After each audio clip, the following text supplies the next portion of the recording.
Өзүңүздөр билесиздер, мына бир топ 8 айдын уже жыйынтыгы чыгып атат. 8 айдын жыйынтыгында биздин өрт өчүрүү жаатында бир топ жакшы жетишкендиктер болуп атат. Эми буларга токтолуп кетпесем болбойт. Анткени мына 8 айдын жыйынтыгы боюнча өткөн жылга салыштырмалуу өрт 46,2%га кыскарды. Бул өткөн жылга салыштырмалуу. Цифралар менен айтып кете турган болсок, былтыр 2019 жылы 2747 өрт учуру катталган болсо, быйыл 8 айдын жыйынтыгы менен 1477 өрт кырсыгы катталды. Башка айтканда 1270 өрт кырсыгын быйыл кыскарып атат. Бунун артынан бир топ биздин ушул жарандарыбыздын өмүрү сакталып калды. Башка айтканда былтыр биз 2019 жылы 8 айында 33 ушул жараныбызды өрттөн жоготкон болсок, бул 57,6%га быйыл азайып атат. Башка айтканда 14 жараныбызды быйыл ушул өрттүн кесепетинен биз жоготуп атабыз. Эң крупный пожарлар деп коебуз. Чоң пожарлар былтыр 12 учур катталган болсо 8 айда, быйыл 5 учур катталып атат. Бул 58,3% дегенди түшүндүрөт. Андан сырткары билесиздер, ушул нерселер эмне себептен ушундай кыскарып атат?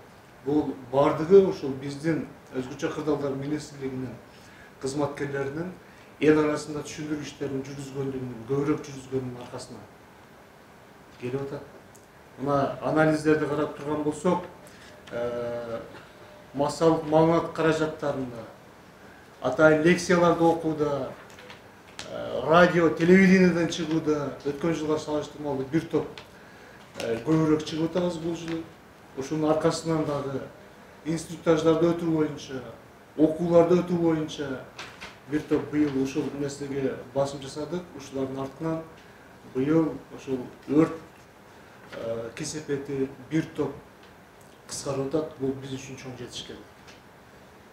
Өрттүн кесепетинен демек канча кыскаруу болуп атса, демек бизде ошончо экономия, финансылык жактан караганда, экономикалык жактан караганда ошончолук экономия бар.